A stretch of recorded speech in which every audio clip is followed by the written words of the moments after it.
So thank you for being willing to share your story with us today. We really want people to understand that you can survive and also thrive after domestic violence. So, can you tell me a bit about your experience with domestic violence? Oh, sure. Thank you for having me. I associate it with kind of being slowly blindsided. Um, over 20 years. It was a 20-year relationship, and I just normal life is going. I'm raising a child. I'm helping with a parent's illness, and I'm working a couple of jobs, and it just slowly crept in. Honestly, to the point where in the end I couldn't believe the situation I was in. So, when did you first realize that your relationship was abusive? About 7 years in is when I started writing things down because they were getting a little uncomfortable, out of control. I mean, they were uncomfortable to begin with, but it was a little stepping up a little bit. And so I would say that. I would say about 7 years in, the it really started stepping up. So, what do you think were some of the warning signs of the abusive part of the relationship that you would have recognized earlier if you could have? Well, sounds a little cliche, but it was really a quick moving relationship. Fell in love really quick. We always wanted to be together, and we moved in together very quickly. Got married fairly quickly, and again, because the way I was brought up in a loving household, I had no really idea what was happening. I just thought I had gotten lucky. Yeah, um, lovely real life kind of situation. yeah, and it's just amazing how it turned out. Um,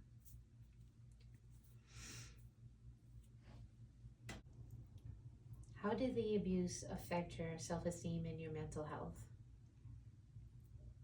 my self-esteem was not great in the end. I was not in a good place, and I almost didn't realize, what it had done to me until I was out of the situation, and I just wasn't acting myself at all. And emotionally, um, I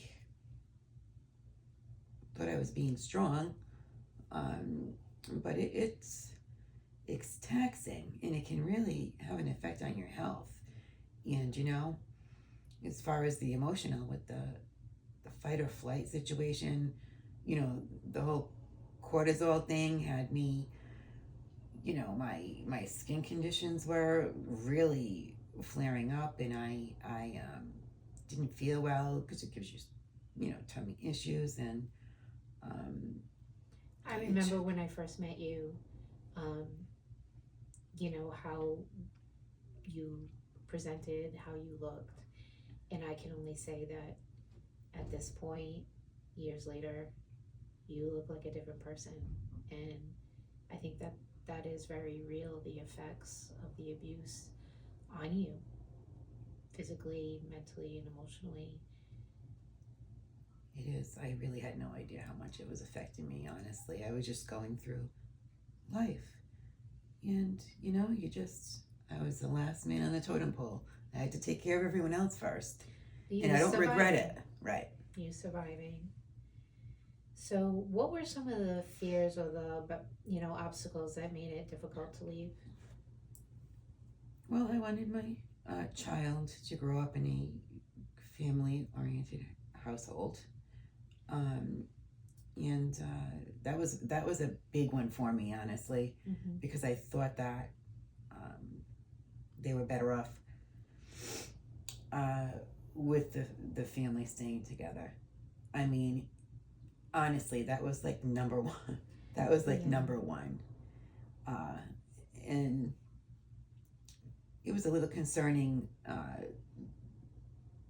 having all the household expenses to myself, which actually happened anyway. Yeah. So I would never want anybody to be afraid of that. I mean, it'll work out. You have to try. It's very hard, but you know, you'll end up succeeding. The financials will work out. You will succeed.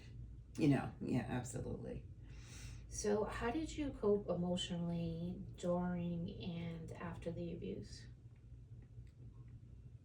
I think during it, I was kind of on autopilot again because of everything else I was doing. You know, life. I was a responsible person, so I was doing everything. You know, working my couple of jobs and raising my child.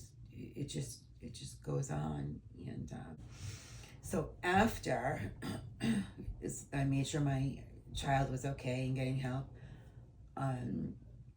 I knew I had to get, you know, some kind of help and someone to lean on. And I slowly started doing it and still working, even though that was extremely hard to go to work and concentrate on that when you're going through all these other things. And I would start counseling. I would start to, believe it or not, work out. I literally started working out with like 3 to 5 minutes on my treadmill. Mm-hmm. I literally felt like I couldn't even, you know, do something like that. As I started, I'm like, you know, that wasn't bad. I'm gonna continue to do it. It's really picking yourself up, but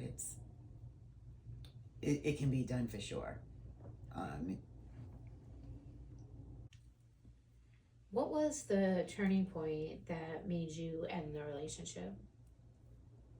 It was starting to, you know, escalate beyond my control, and every day I would feel like I was being just chastised and attacked a little bit for nothing. And so there was a final night. The final episode was especially bad, and law enforcement had come, and when he got removed from the house, that was it. That was it. That was the final night, and it was hard, and so. That last night was like particularly awful, and it just made you come to the conclusion that you couldn't live that way anymore, it sounds like. Yeah, it was over the top. It was a point of no return at that time. It was a point of no return. It was too much. I think I was starting to feel the ping of, I'm lucky that okay at that point. Yes. It was at a fine line. So I was lucky I was okay at that point, and that's when my healing started very slowly. Was that evening, I feel. Did you seek any help from friends or family or professionals? And how did they respond? So I had a family member that was there for me through it. I had a best friend that was there for me at the end. I finally came out and told her after. After the last incident? Yeah, after the last incident. So she didn't know? No, she had no idea. Honestly, she had no idea. And I was with her almost every day of my life. Wow. And I was good at keeping it a secret, which is absurd because no one should do that. No one should do that. And then I really come to rely on the advocate from the police station was calling me a few times a week and literally helped me keep my job. I was working and she was helping me through it by calling me. I would literally stay there because there were days I couldn't stay. And I literally stayed at work because of her phone calls. And ironically enough, she ended up being my counselor at the Elizabeth Buffum Chace Center And I couldn't be more grateful because it was really amazing, amazing help, and just gave me hope. What resources do you think helped the most? Was it the help you got from us, do you think was the most helpful? Oh yes, I think so, yeah, because I really truly believe, maybe, I don't know, but I feel like a regular counselor may not, have helped me. You need to go somewhere where people are going through the same thing, because unless you've been through, situations like this, just like anything else, any other situation, if you've got experience in that situation, they're the ones that can help you the best. And it really is, I can't express how much it's helped me. What would you say to someone who's currently in an abusive relationship but feels stuck? I would like to, offer them hope and tell them that, they can succeed in life and go on and be much more happier, calmer, successful. Just, I know we've spoken about like the peace you feel now and the calmness in your life and what a huge difference that's made for you. it is, you can't even describe it. I just feel like my shoulders are down. I can relax, and it sounds so trivial, but to someone who's been in a relationship like that for a long time, it's almost hard to describe, and it's hard for them to understand how it would feel. But I wish I could get my point across to them, that just to be able to relax and not be under pressure. What can friends and family, how do they best support a loved one who's experiencing domestic violence, do you think? Well, first of all, they have to believe them, because anyone can hold a secret, and some people do it really well. And